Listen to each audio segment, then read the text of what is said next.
Marami ang nagsilabasang komento at istorya matapos hindi makadalo sina Canelo Alvarez, Juan Manuel Marquez, Felix Trinidad at lalong-lalo na si Floyd Mayweather Jr. sa pagtitipon ng mga boxing legends sa Saudi Arabia sa laban ng Tyson Fury vs Francis Ngannou na kung saan nagtitipon ang lahat ng sikat sa mundo ng boxing at UFC.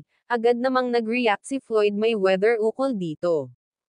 Floyd Mayweather Jr. bumwelta sa mga boxing legends na umattend sa Saudi Arabia na laban ng Fury vs Ngannou. Ayon pa kay Floyd Mayweather Jr. kahit pa daw pagsisemayan silang lahat siya pa rin daw ang may pinakamagandang record sa boxing o the best ever. Marami daw siyang record na nabasag sa ibabaw ng boxing ring at mahigit 20 world champions na ang kanyang tinalo at marami sa kanila ay mga Hall of Famer na sa larangan ng boxing.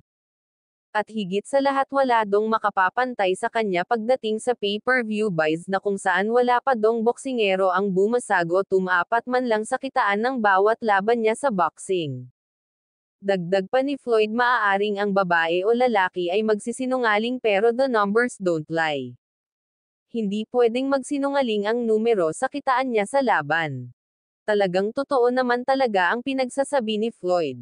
Makikita naman talaga na puro blockbuster ang mga laban niya kahit napakaraming haters ay patuloy pa ring pinapanood kung aakyat si Floyd sa luna. Samantala sa ibang istorya naman, diretsahang hinamon ni Floyd Mayweather si Naoya Inoue laban sa bata niyang si Gervonta "The Tank" Davis.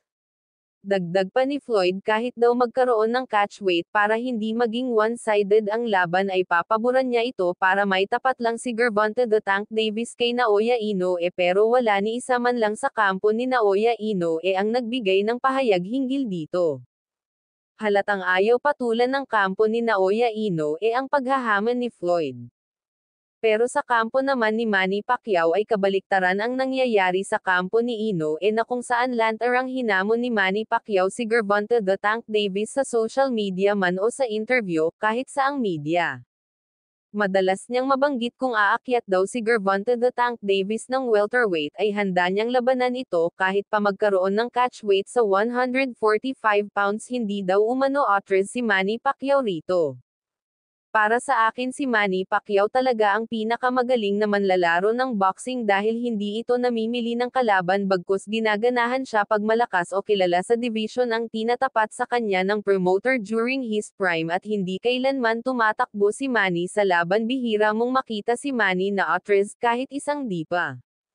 Atras lang konti pagkukuha ng puwersa, si Manny Pacquiao pinaka-iniiwasang boksingero during his prime lalo na sa mga walang talo na boxer, umiiwas ang mga ito na may tapat kay Manny Pacquiao.